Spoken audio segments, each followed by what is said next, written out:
예, 좀 쉬고 왔습니까? 저도 좀 쉬었습니다. 앞 시간에 이어서 계속 마지막 강의 4주차 세 번째 시간 진행하도록 하겠습니다. 지난 시간에 토지 소유권에 대해서, 토지에 대해서 우리가 법적으로 어떻게 정의하고 있는지에 대해서 배웠어요. 맞죠? 그거에 대해서 우리가 아까 이제 민법 제 212조에 그렇게 규정되어 있어요. 같은 지표면의 이윤적 그 일정 범위에 지면 플러스 정당한 이익이 있는 범위 내에서의 상하에 미친다. 이렇게 되어 있어요. 자, 그랬을 때 이제 문제되는 것이 이 상하와 관련돼서 문제되는 것들이긴 한데요. 첫째, 그 광물 있잖아요. 땅 속에는 광물이 석탄, 석유 이런 금 이런 것들이 있을 수 있잖아요. 그래서 기본적으로 그 땅 속에 묻혀 있는 광물은 토지의 한 구성 부분이죠. 그죠? 구성 부분이어서 토지와 함께 운명이 되는 거예요. 토지를 팔면 광물도 같이 파게 되는 거예요. 그 땅 속에 묻혀 있는. 그런데 이 광물은 특수성이 있잖아요. 그래서 일정한 광물, 일정한 법이 인정한 일정한 또는 특수한 이런 광물에 대해서는 토지 소유권과는 별개로, 토지와는 별개로 다른 권리 객체가 되는 거예요. 권리 객체가 돼서 분리가 된다는 거예요. 분리돼. 그래서 별개의 물건으로, 다른 별개의 물건으로 취급이 돼요. 광물은. 요것만 주의하시면 될 것 같고, 그 다음에 이제 또 두 번째 이제 문제되는 것이 이제 땅 속에는 무엇이 있죠? 지하수가 있었어요. 지하수도 기본적으로는 토지 소유권의 범위에 포함돼서 포함돼요.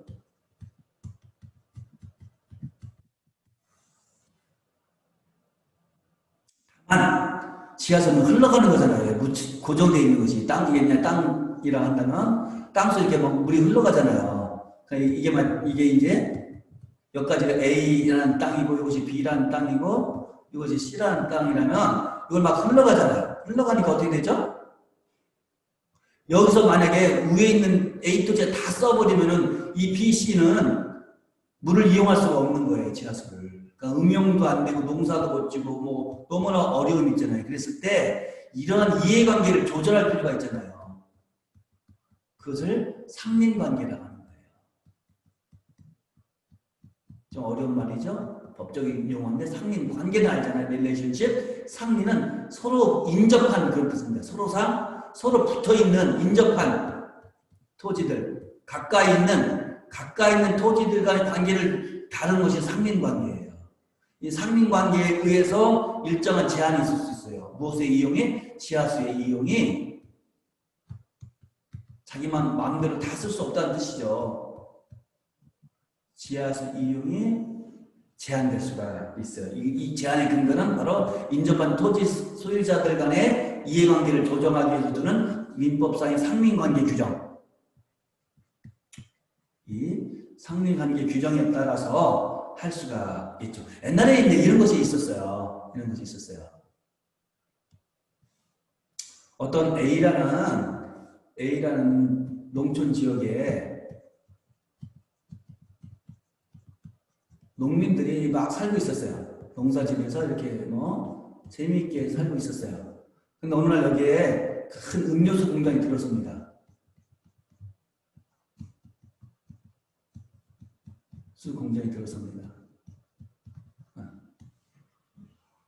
제 실제 사례를 약간 바꾸는 겁니다. 실제 있었던 사례를 제가 약간 변형하는 겁니다. 처음엔 너무 좋았어요. 여기서 취직도 할 수 있고 아르바이트 할 수 있고 일자리가 생기잖아요. 너무 좋았는데 어느 날 갑자기 우물물이 마르기 시작하는 거예요. 그 다음에 농업용수조차도 부족하게 되는 거예요. 왜 그럴까? 가뭄이 든 것도 아닌데 가만히 마을 주민들이 모여서 논의도 하고 국리도 해보고 생각을 해보니까 여기 음료수 공장에서 병에다 음료수 공장에서 물이 꼭 필요하잖아요. 물이. 물을 지하수 파이프를 이용해서 많이 어마어마하게 빨아들이기 시작한 거예요. 음료수를 만들어야 되니까. 그랬더니 그 과학적 현상 있잖아요. 압력이 센 쪽으로 흘러가잖아요. 그러니까 여기 있던 이런 지하수들이 우물만 들어갔던 지하수들이 고여있다 이쪽으로 싹 빨려 들어가는 거예요. 이쪽으로. 그래서 이쪽 음료수 만드는 병 속으로 들어가는 거예요. 예를 들어서. 그래서 마을 주민들과 이 회사와 음용수 제작 회사와 소송이 붙은 적이 있었어요. 그랬을 때 지금 이런 쟁점들이 문제되는 거예요. 내 땅 속에 있는 지하수가 흐른다. 이 땅 속은 내 것이다. 여기도 그렇겠죠. 내가 내 땅 속에 있는 지하수를 내가 빻았는데 무슨 문제냐니까 그죠. 이때 상린관계에 의해서 일정한 제한을 받을 수 있다. 내 땅 속에 밑으로 흐르는 물이라 할지라도. 그래서 이 음료 회사가 과도하게 빠뜨려서 여기 지장을 주는 정도라면 상린관계를 깨트리는 거니까 그에 대한 손해를 배상하라. 뭐 이런 판결이 가능한 거예요. 이런 것들이 다 요때 이제 문제가 되는 거겠죠. 그 다음에 이제 온천수가 있어요. 온천. 지하수와는 또 다르죠? 온천수도 일종의 지하수일 수도 있는데 온천이라는 따뜻한 물이라는 특수성이 있잖아요. 그래서 특히 우리 대학 주변에는 이성온천이 있잖아요. 이 온천수는 온천법이라는 별도의 법이 있어요. 이 별도 온천법에 의해서 규율돼 무엇과는 달리 토지 소유권과는 달리 토지와는 달리 별개의 물건으로 취급돼요. 광물처럼 마치 금이라든가 석탄이라든가 뭐 이런 광물처럼 별개의 물건으로 취급돼 무엇에 의해서 온천법에 의해서 이렇게 된다는 뜻이죠. 그 다음에 바다가 있어요. 바다. 아까 제가 바다는 기본적으로 외계 뭐 관리 가능성이 없다 했잖아요. 기본적으로. 물건이 아닌 거예요. 원칙적입니다. 특수한 경우는 예외적으로 집합니다. 어법 등에 의해서. 그랬을 때 바다와 땅의 경계는 무엇입니까? 궁금하지 않아요? 땅은 물건이잖아요. 토지, 부동산이잖아요. 바다는 아니라 했잖아요. 그러면 바다와 땅의 경계를 지어야 될 거 아니겠습니까? 그럼 해안선인가요? 해안선이 예를 들어서 뭐 경계일 수도 있겠죠? 해안선은 도대체 무엇을 결정할 것인가? 이것도 이제 문제될 수 있잖아요. 그랬을 때 이게 이제 바다고 만약에 이게 땅이라 한다면 그 위가 땅이라 한다면 이 경계, 요 경계선은 무엇을 하면 만조수위선으로 나가는 거예요. 이게 무슨 뜻이냐? 바다는 많든 크든 세든 약하든 밀물과 썰물이 있잖아요. 그죠? 그 밀물이 쫙 들어오면 물이 꽉 차는 거. 그것이 바로 만조라고 하는 거예요. 물이 꽉 찼을 때 거기까지가 바다예요. 그 다음부터 땅이에요.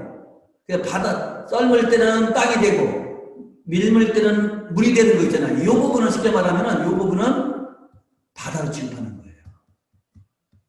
그래서 만조수위선. 물이 꽉 찼을 때, 밀물 꽉 찼을 때 제일 높은 선.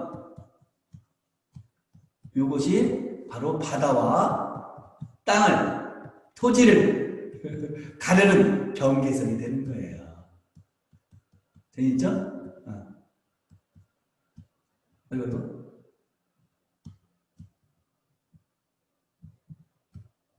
별이 나오네요? 이게 끄야 되는데? 여기 끄는 게 있구나. 아닌데? 지우기를 해볼게요. 일단 딱. 오케이. 여기 계속 나오네. 이게 안 쓸 때는 어떻게 되는 거죠? 아이고 큰일 났네. 그리기를 해야 되구나. 이게 됐습니다. 이제 오케이 됐습니다. 그다음 이걸 지우고. 죄송합니다. 또 제가 이쪽에 약해서 그렇습니다. 잘 됐습니다. 그 정도면 그다음에 이제 토지 상공 있잖아요. 아까 그랬죠? 일정한 범위가 이게 내 땅이라면 이 정도 여기서 여기까지가 내 땅이라면 일정한 이익이 범위 내에서 지상, 그다음에 지하 이것도 그의 범위에 포함된다고 했잖아요. 그죠? 여기서 이제 지면이고, 지하고, 이게 이제 지상이 된다고 했잖아요. 이것이 모두 다 토지 범위에 포함된다. 이렇게 됐잖아요. 그랬을 때 그건 도대체 어디까지냐? 하늘 끝까지냐? 그때 나온 땅 끝까지냐? 그때 나온 것이 뭐랬죠? 정당한 이익이 있는 범위를 했잖아요. 그렇기 때문에 예를 들어서 비행기 높은 하늘 지나가는 거 내 땅이 지나가니까 이 비행기라고 합시다. 비행기. 내 땅 함부로 통과 못한다. 사용료 내라. 이거 안 된다는 거예요. 그건 정당한 이익을 벗어났다. 그러니까 어디까지가 정당한 이익이냐? 그건 그때마다 다를 수밖에 없죠. 시대마다 다를 수밖에 없고 아까 뭐 관리 가능성과 비슷한 개념이죠. 과학의 발달에 따라 달라질 수도 있고 시대에 따라 달라질 수도 있고. 근데 이 지상의 문제에 대해서는 이런 것들이 있어요. 내 땅에 비행기가 아닌 그 전기 전력회사 한국전력 같은 데서 전선이 지나가는 거예요. 전선이 지나게 전선에 합시다. 여기는 전선, 이게 이제 전신주가 될 것이고, 내 땅 위로 전선이 설치되어 있는 거예요. 전기선, 그죠? 전기선 설치되어 있는 거예요. 내 허락 없이. 그랬을 때 이것을 철거할 수 있을 것이냐? 내 동의 없으니까. 그럼 사용료 내라고 할 것이냐? 이런 것들이 문제되는 거예요. 이것이 만약에 내 토지 소유권에 정당한 이익이 범위 내에 있는 지상에 설치됐다. 그러면 이것은 철거의 대상이 될 수도 있고 사용료 내라는 부당이득이라 하는 거거든요. 허락 없이 내 땅 사용했으니까 이득 돌려줘라 하는 부당이득이 반환이라고 하는 거예요. 부당이득 반환해라 이런 소송이 가능한 거예요. 그랬을 때 정당한 이익 범위 내에서 철거를 구하면 이 마을 주민들 전체적으로 전기를 못 쓸 수도 있잖아요. 내가 집이 갔으면 이득은 별로 없는데 그때는 철거는 과하고 부당이득만 내라, 사용료만 내라, 사용료 상대만 이렇게 할 수도 있어요. 이것이 바로 권리나누 금지 원칙이에요.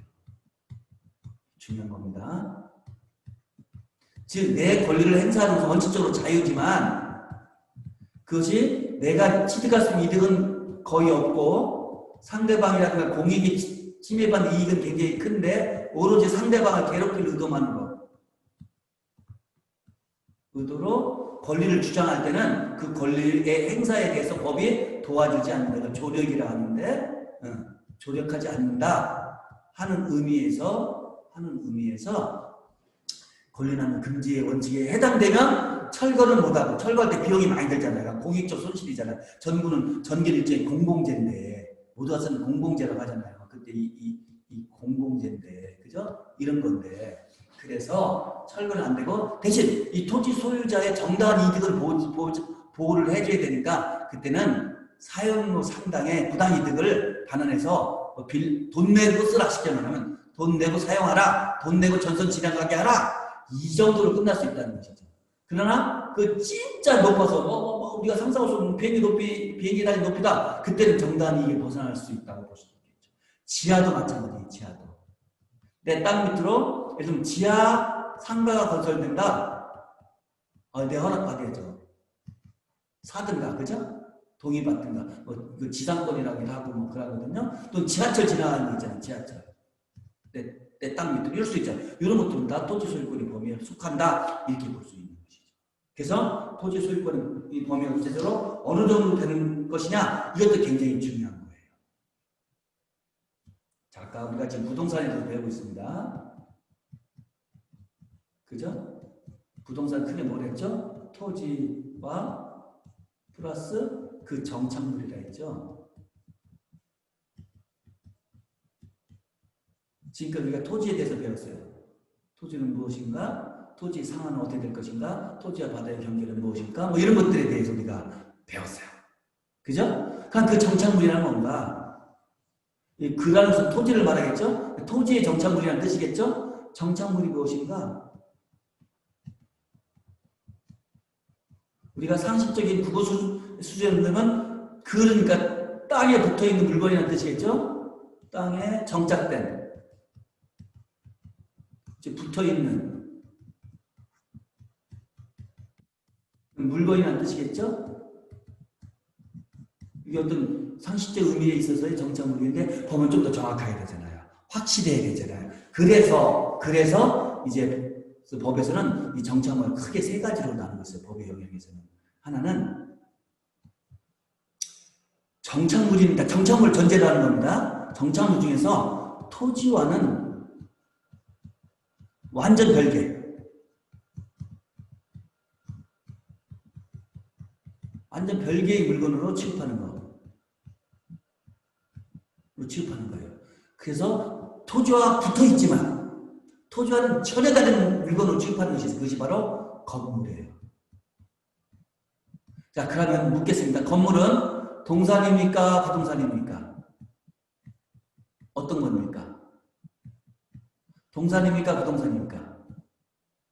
아까 부동산을 그랬죠? 토지 그 정착물이 됐죠?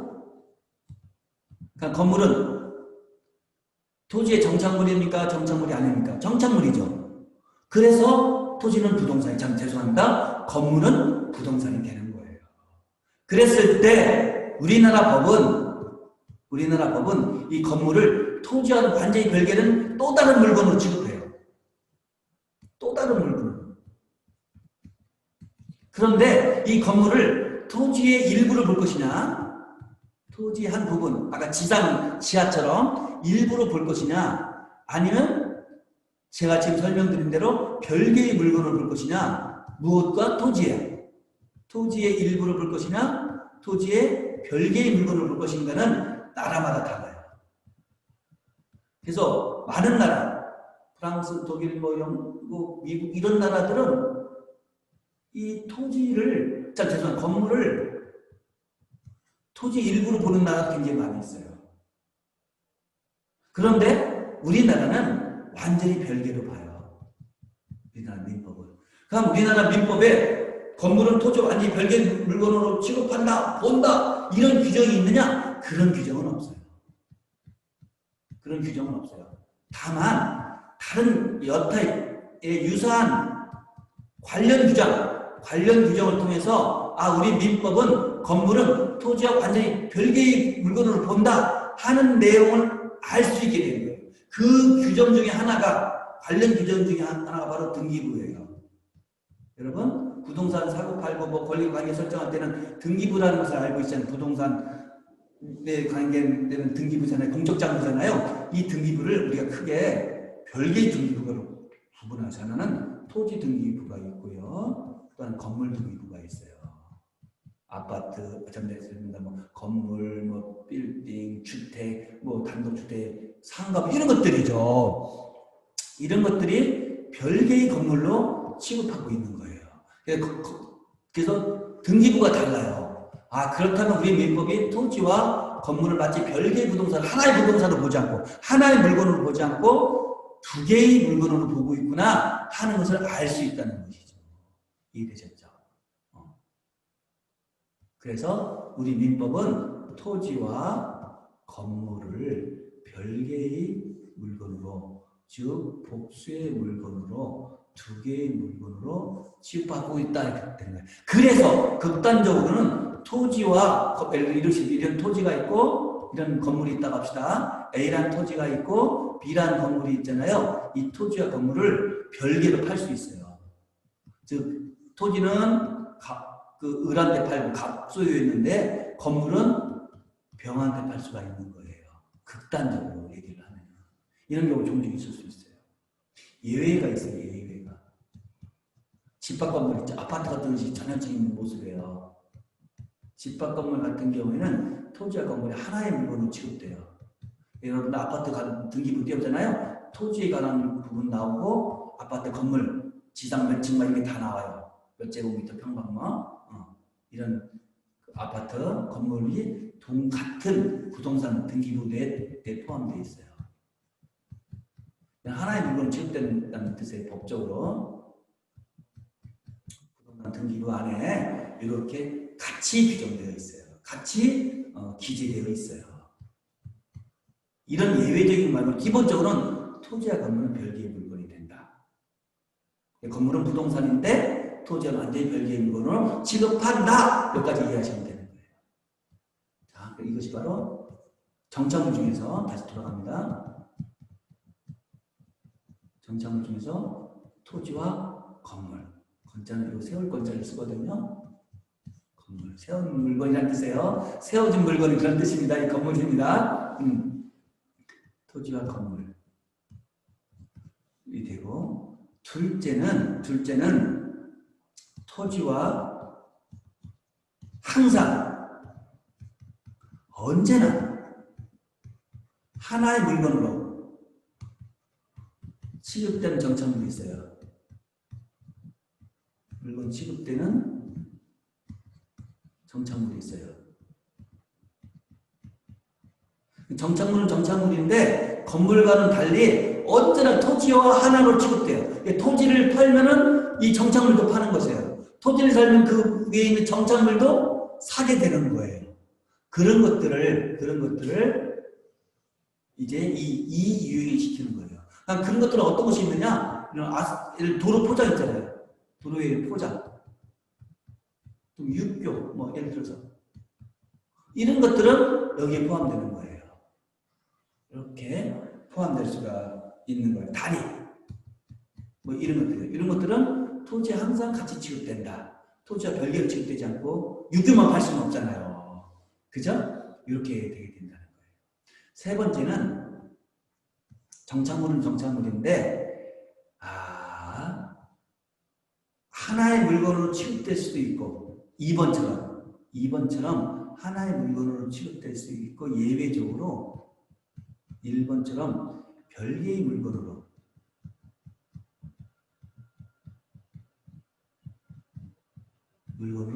취급될 수 있는 경우도 있을 수 있는 거예요. 이 세 번째 유형도 있을 수가 있는 거예요. 이런 것들은 기본적 원칙적으로는 토지와 함께 하나의 물건이지만 예외적으로 취급되는 거예요. 그런 것들은 이제 수목이에요. 수목. 땅 위에 있는 나무가 심어져 있잖아요. 임야 같은 경우에도 있고 그랬을 때 땅을 팔면 기본적으로 수목도 팔게 되는 거예요. 원칙이니까. 그런데 이 수목만 별도로 거래가 될 수 있어요. 예외적으로. 여러 가지 복잡한 임목 방법이라든가 여러 가지 방법이 있거든요. 명인 방법이라든가. 그래서 너무 어려우니까 그 부분까지는 여러분들 신경 쓰지 마시고 돈 케어 하시고 원칙적으로 땅 속에 있는 나무는 정착물이기 때문에 토지와 같은 물건으로 취급되지만 언제나 그런 것은 아니고 예외적으로 별개의 물건으로 취급되기도 한다. 이렇게 볼 수 있어요. 건물처럼 마치. 건물처럼. 그 중에 하나가 바로 수목이에요. 땅에 심겨져 있는 나무. 수목만 별개의 거래를 할 수 있잖아요. 별도 토지와는 상관없이. 거기서 나오는 거예요. 이 부분과 관련해서 여러분들 좀 재밌는 거 하나 알려드릴게요. 뭐냐면 지금은 좀 덜한데요. 옛날에는 농지가 생명이라 했잖아요. 농사가. 그죠? 천하 근본 중에서 가장 핵심은 농자라고 했잖아요. 천하지 대본이라고 했잖아요. 그래서 이제 농사 짓고 이걸 역으로 해서 농업이겠죠? 농업에 위해서는 토지가 필요하잖아요. 쉽게 논과 밭이 필요하잖아요. 그죠? 그랬을 때 옛날에는 A라는 논이 있다고 합시다. 또는 밭이 있다고 합시다. 밭이라고 합시다. 그냥 편하게 밭을 갑수의 밭이에요. 이 밭이 있는데 이게 A라는 밭이에요. 이게 갑의 땅이에요. 갑수예요. 그런데 을이 여기다 농사를 져요. 고추 농사.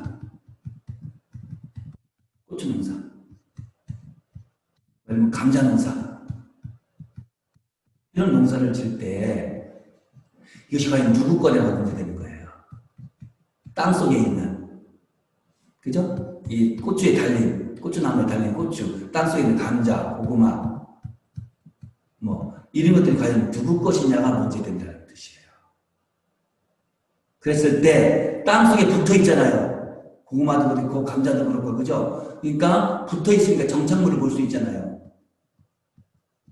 이걸 좀 더 법률적인 용어는 부합이라고 붙어있다 부합이라고 써요. 부합물이 되는 거거든요. 그랬을 때 이런 농작물이잖아요. 농작물이 토지에 부합되어 있다면 원칙적으로 함부로 그러니까 승낙받고 하면은 문제 안 되는데 허락을 받고 하면 이 사람도 맞아, 을 거 맞아. 근데 허락 없이 한 경우 문제되는 겁니다. 그럼 아무런 권한이 없다는 뜻이거든요. 정당한 권한 없이 남의 땅에서 농사진 경우 그런 경우에 이 농작물의 소유권은 누구한테 기속될 것이라고 문제되는 것인데 이 농작물이 만약에 토지에 부합되는 것이라면 이 농작물 소유자는 토지 소유자에게 기속돼요. 그래서 갑이 농작물의 소유권을 취득하는 거예요. 감정이 갑 것이 된다는 거예요. 그리고 만약에 토지에 부합되지 않는다고 보면 여전히 그 경작해서 만들어낸 생산한 을 것이 된다는 거예요. 핵심은 이 농작물이 토지에 붙어 있느냐 안 붙어 있느냐, 즉 정착되어 있느냐 정착되지 않은 것으로 볼 것이냐에 따라서 결론이 달라진다는 것이죠. 이해되셨죠? 재미있죠?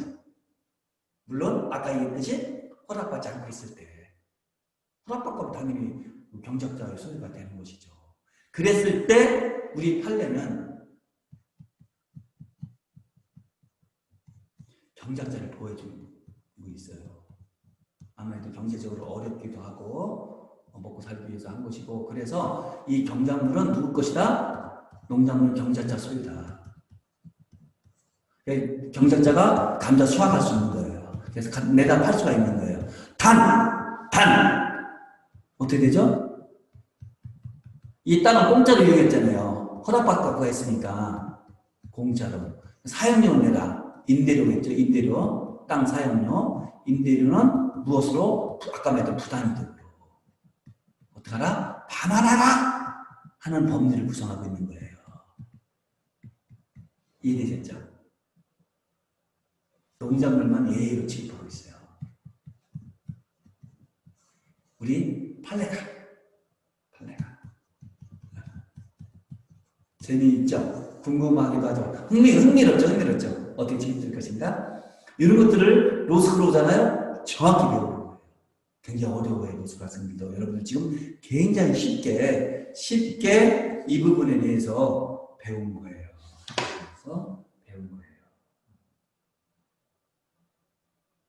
그런 부분들 여러분들 하시고. 그 다음에 동산 좀 배워볼게요, 동산. 부동산 이해라 했잖아요. 그러니까 부동산은 토지와 그 정착물이잖아요.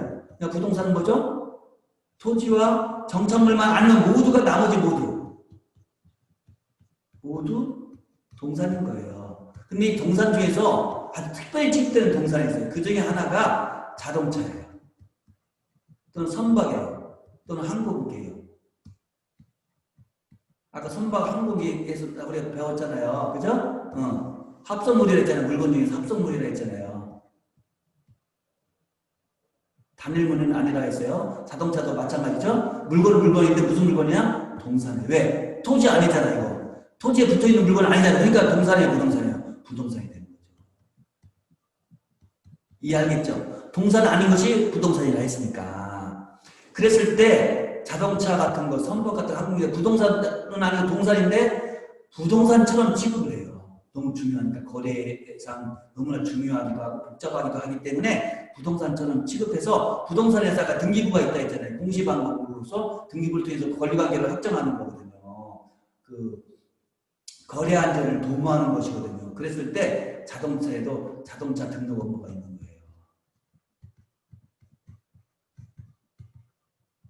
선박도 마찬가지고 항공기도 마찬가지예요.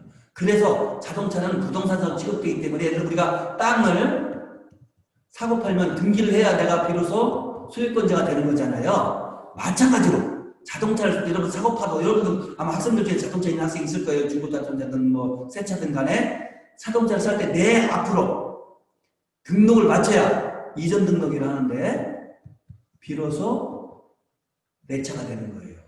아무리 차량 넘겨받고 차키 넘겨받아서 내가 운전하고 다녀도 이 차는 내 차가 아닌 거예요.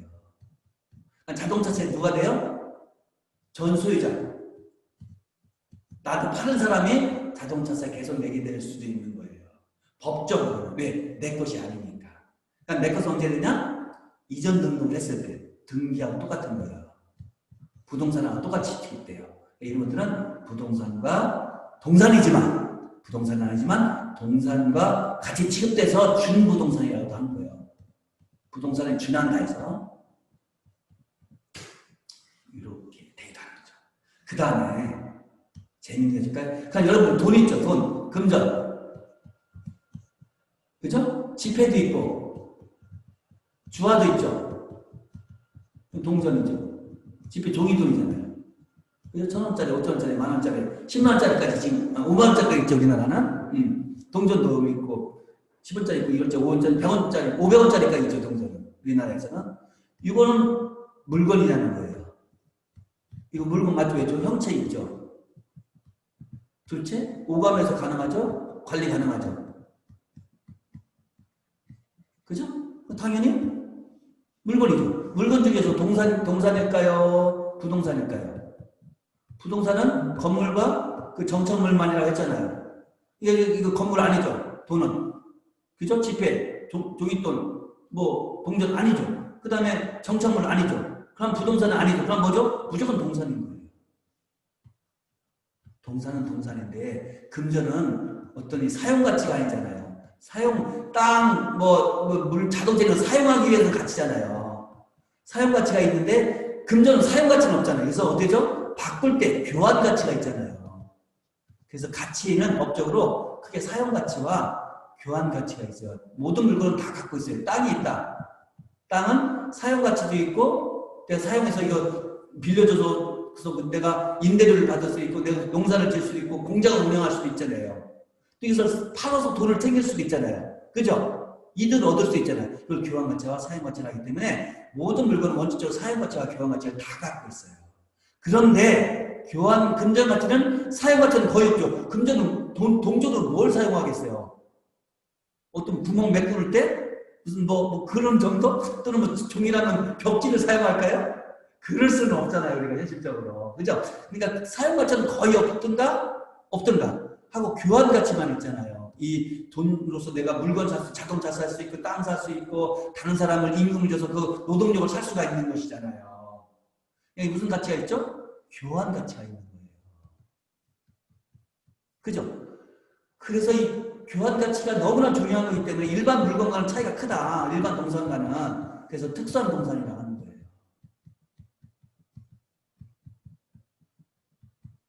그래서 동산을 내가 그 갖고 있는 돈 내가 사용하고 줄 때 빌려서 내가 사용 가치는 없는 거예요. 내가 이용해서 소비해서 나중에 돌려주는 것이죠. 그죠? 그래서 예를 들면 땅 같아서 임대차가 있지만 돈 주고 빌리는 거잖아요. 땅을, 건물을. 금전에 임대차가 없는 거예요. 뭐냐? 내가 소비하는 거잖아요. 돈 빌려서 내가 빚 갚는 거잖아요. 학자금 내는 거잖아요. 은행에서 돈 빌려서. 그죠? 집 사는 거잖아요. 그랬을 때 여기가 소비가 되기 때문에 소비대차가 있는 거예요. 나중에 다 설명할 겁니다. 임대차도 배우고 소비대차도 배울 건데 금전 소비대차의 대상만 되지 임대차의 객지는 안 되는 거예요. 특수한 물건이니까. 예외적으로 있어요. 예를 들면 우리 수집상들 있잖아요. 우표 수집하고 화폐 수집하잖아요. 그래서 옛날 고귀한 옛날 오래된 돈, 그죠? 지금 흔치 않아서 잘 많은 사람들이 구입할 수 없는 거 있잖아요. 이런 것은 사용 가치가 있을 수 있죠. 이런 아주 특수한 금전이죠. 특수한 화폐죠. 이런 거 말고는 기본적으로 사용 가치가 없는 거예요. 이해되셨죠? 이런 특수한 화폐만 이제 사용 가치가 있기 때문에 이것은 만약에 이제 단선 훔쳐가면 돌려달라 할 수 있어요. 그 물건 그대로 돌려달라. 그 물건 그대로 돌려달라. 왜? 그 자체가 가치가 있으니까. 만약에 돈을 훔쳐가잖아요. 그러면 그 돈 그대로 돌려달라. 그러면 100만 원 훔쳐갔는데, 죄송합니다. 100만 원 훔쳐갔는데, 이 100만 원이 다 만원짜리 돈이었다. 그리고 예를 들면 만원 한국에서 발표한 1번부터 예를 들면 뭐 100번까지의 우리 그 지표마다 번호가 있으니까 지표 번호가 있으니까 그걸 그대로 돌려달라 이거 못 하잖아요. 그냥 5만 원권으로 줘도 좋고 10,000원권으로 줘도 큰 문제가 없잖아요. 돌려받을 때. 그런데 만약에 수집의 목적, 전시의 목적 이런 특수한 목적이 있다면 그때는 그 물건 그대로 돌려달라고 해야 되겠죠. 가능하죠, 이게. 왜? 이때는 사용 가치가 중요한 거니까. 교환 가치보다도. 그죠? 이렇게 되는 거예요. 이해되셨습니까? 그래서 통화수단이 아닌 경우, 그죠? 통화수단이 아닌 경우는 일반 물건과 일반 동사가 똑같이 취급된다. 그러나 통화수단으로서의 그 지폐와 이런 것들은 금전은 일반 동사과는 달리 취급된다. 이 정도만 기억을 하시면 될 것 같습니다. 자, 강의 듣느라 수고 많으셨고요. 시간 관계상 원래는 무효와 취소도 같이 배우려 했는데 이게 분량이 좀 돼요. 그래서 다음 시간에 하도록 하겠습니다. 다음 주가 5주차 강의 때 하고요. 하나 공지를 좀 여러분이 널리 알리는 것을 공지라고 하잖아요. 공지를 좀 해보면은 이제 제 수업이 금요일 수업이거든요. 근데 우연히도 추석 연휴가 있고, 근데 또 한글날 10월 9일도 또 휴일이에요. 공휴일이에요. 그래서 어떻게 수업을 할까 고민을 했는데 어차피 저기서 이제 비대면 강의잖아요. 그리고 제가 일주일 정도의 시청 기간을 두고 있잖아요. 그래서 이게 온라인 강의가 아닌 강의실에 오지 않는 거기 때문에 이 공휴일이 개념이 크게 문제되지는 않을 것 같아요. 의미가 없을 것 같아요. 그래서 제가 온라인 강의를 계속 할 겁니다. 단 여러분 휴일 때 좀 휴가 때 쉬셔야 되잖아요. 그럴 수 있기 때문에 쉬실 수도 있기 때문에 공지 기간, 열람 시청 기간을 약 2주 정도 제가 부여하겠습니다. 한 주 더 늘려주는 겁니다. 그래서 2주 정도 동안은 여러분들이 원하시는 시간에 자유롭게 시청할 수 있으니까 이 2주 안에만 시청하시면 됩니다. 언제만? 그 10월 2일 강의와 10월 9일 강의, 즉 그 5주차 강의와 6주차 강의 요때만 시청 기간이 2주고 나머지는 일주일 정도입니다. 이때는 시청하시면 될 것 같습니다. 네, 그렇게 하시면 됩니다. 그래서 강의는 계속 진행된다. 여기까지 말씀드리겠습니다. 강의 듣느라고 수고 많으셨습니다. 고맙습니다. 5주차 강의 때 만나보도록 하겠습니다. 건강해 주십시오.